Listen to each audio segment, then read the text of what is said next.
Hello guys, welcome to my Limitless YouTube channel. Today I want to explain you about shift reducing parser. In shift reducing parser, we will perform two operations.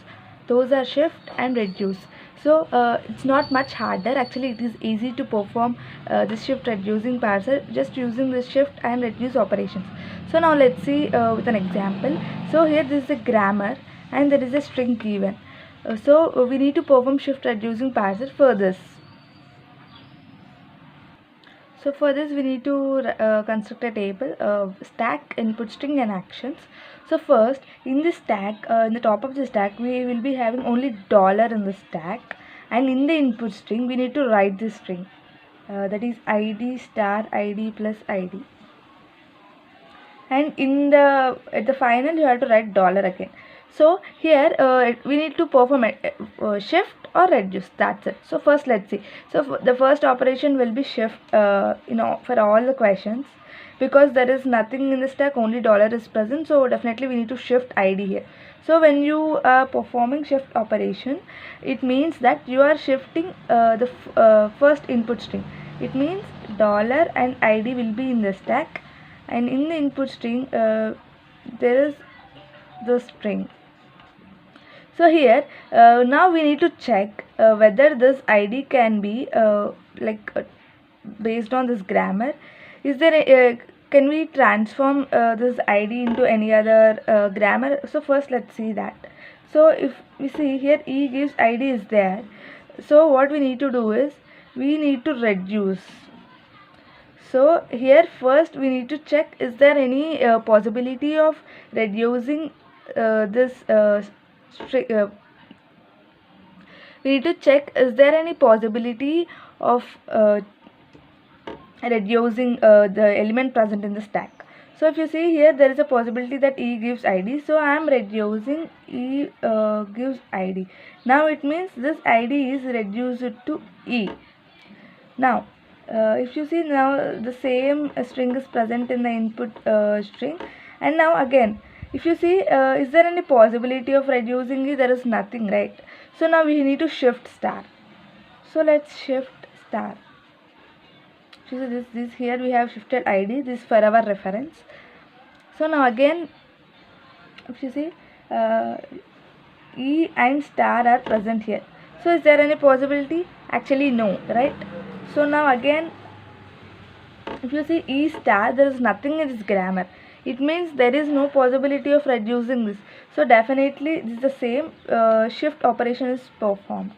So what you need to shift, the top, sorry, this is not the same, id plus id and dollar. So here what we are shifting this. So what we get, e star and open bracket, and here in the input string we will be having this. And now if you see here, is there any possibility of reducing this? No, right? If you look at the grammar, there is no possibility of reducing this. So again you need to perform shift operation. So what you need to shift id.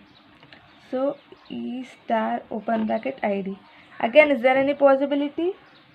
Yes, you can reduce this id to e. So this is the same one, and you are reducing id, like e gives id, right?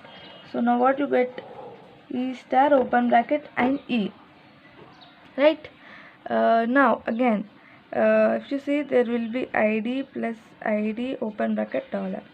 Now is there any possibility again to reduce? Actually no, so we need to shift id.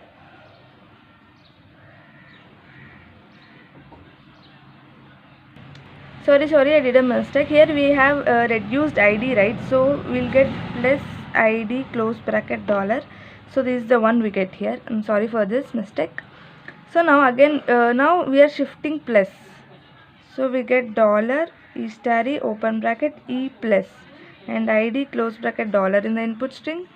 And here sorry so if you see here, is there any possibility? No. So definitely we need to shift. So shift id. Now we get e star open bracket e plus id close bracket and dollar. If you see here, again we can reduce id. So reduce E gives ID. So dollar E star open bracket E plus E. Now if you see here, there is a possibility of reducing E plus E to E, right? So now let's reduce E gives E plus E. It means what we get? E star E, right? Now we can also reduce E star E to E. Now let's perform again reduce operation. E gives E star E. Now we'll get E again, this close bracket and dollar. I'm really sorry, here there is an open bracket here, so we cannot perform this operation directly, so we need to shift close bracket. So if we shift, we get open bracket E and close bracket. Now so yeah, now we can reduce this thing. E gives this one. So as that you can say E gives open bracket E. Now what we get? E. Now we'll get an operation called E star E, and there will be dollar in the input string. And now what we can do? We can reduce. Now we are performing reduce operation. So E gives E star and E. Now this will be in the stack, and now what you will perform? Nothing, because there is a dollar in the input string, and this is the top of the stack element. Now this is accepted. This is how we perform shift reducing parser. In the final we got accept. It means whatever the answer you got is absolutely correct. And if you have any doubts, you can comment down. Definitely I'll clarify based on this. And if you don't understand, you can tell me so that I'll improve myself. Thank you so much for watching my video.